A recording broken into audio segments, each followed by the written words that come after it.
Pada hari ini saya ingin membuktikan, ingin menyampaikan bahwa sesungguhnya yang namanya menulis itu mudah. Semudah dan selezat makan durian yang tadi sudah saya sampaikan. Ada beberapa bukti, ini adalah karya teman-teman. Dalam waktu hanya 1 bulan, kami belajar untuk terus pendampingan, ternyata mampu mengeluarkan tiga buah buku. Buku yang pertama berjudul Suara Prestasi, Memberi Inspirasi dan Solusi. Ini ditulis oleh guru-guru prestasi se-Jawa Timur yang pernah menjuarai tingkat nasional. Ada 3 buku, yang satu Jawara Tak Lelah Berkarya, dan sekarang yang lagi proses membongkar rahasia Jawara. Kemudian ada 5 buku yang ditulis oleh teman-teman daring. Yang pertama ada Guru Ideal di Era Digital. Ada juga Pendidikan Abad 21. Ada juga buku yang berjudul ini ada Anakku, kemudian Guru Ideal, ada beberapa buku-buku yang lainnya. Ini menunjukkan bahwasanya menulis itu mudah. Yang jadi pemikiran saya, kenapa ada yang menganggap bahwasanya menulis itu sulit, menulis itu susah? Kenapa? Itu pertanyaan. Padahal kalau menurut saya, menulis itu sangat mudah. Saya dalam 1 tahun bisa menulis minimal bisa 3-4 tertulis. Bahkan tahun ini saya berjanji, saya akan lebih produktif dan akan membuat 10 buku. Dan ternyata saat ini sudah mau terlampaui. Makanya sekarang saya ingin sampaikan tipsnya. Yang pertama, kenapa kita takut? Karena menulis itu masih dibayangkan. Menulis itu bukan dipraktekkan. Menulis itu teori. Semakin banyak kita memahami teori, maka kita akan semakin takut. Seperti begini, kalau ada orang itu belajar renang, maka langsung saja masuk ke kolam. Jangan banyak teori, nanti gak akan pernah bisa berenang. Nah, maka di sini nanti saya akan menyampaikan beberapa materi saja, baru kita akan membuka dengan sebuah tema. Apa yang harus kita tulis? Yang pertama, terkait dengan masalah tema tadi. Kalau sudah menemukan tema, sebenarnya mudah untuk diuraikan.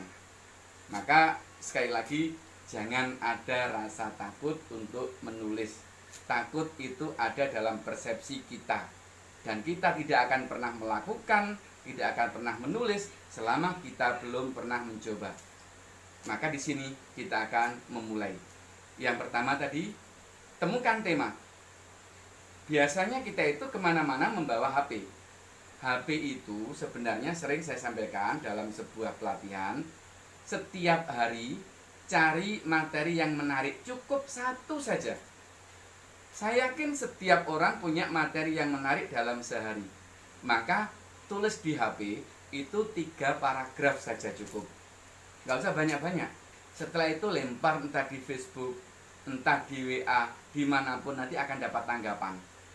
Ketika kita sudah mendapatkan tanggapan, maka sebenarnya kita sudah mengkonstruk dari apa yang ada dalam pikiran kita, tanggapan dari orang lain, bahkan kita kalau perlu buka referensi, kembali Google atau buku yang lain, maka ketika kita konstruk, maka itu akan menjadi sebuah tulisan. Itu yang pertama, terkait dengan ide. Kemudian kita kembangkan. Karena kalau kita tidak memiliki ide, maka kita tidak akan pernah menulis. Maka yang pertama itu, ide. Yang kedua, terkait dengan menghindari kesalahan-kesalahan dalam menulis. Apa saja yang menyebabkan kita salah dalam menulis itu? Atau menghadapi hambatan. Yang pertama sering dilakukan adalah dikoreksi sebelum selesai.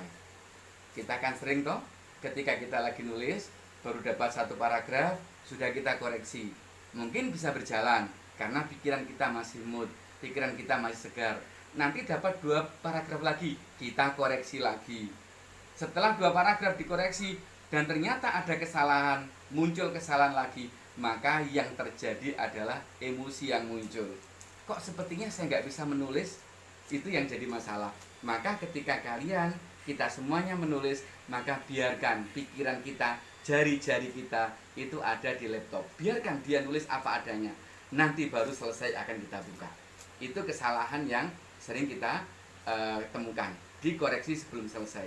Yang kedua, takut. Ya, takut tidak selesai. Maka ketakutan itu yang membuat kita tidak berani untuk menulis. Dan yang ketiga, kita seringkali terjebak oleh aturan. Takut kalau salah dalam hal aturan itu. Abaikan dulu. Yang penting apa dalam pikiran kita, kita keluarkan. Itu untuk tips yang pertama. Mudah-mudahan bermanfaat.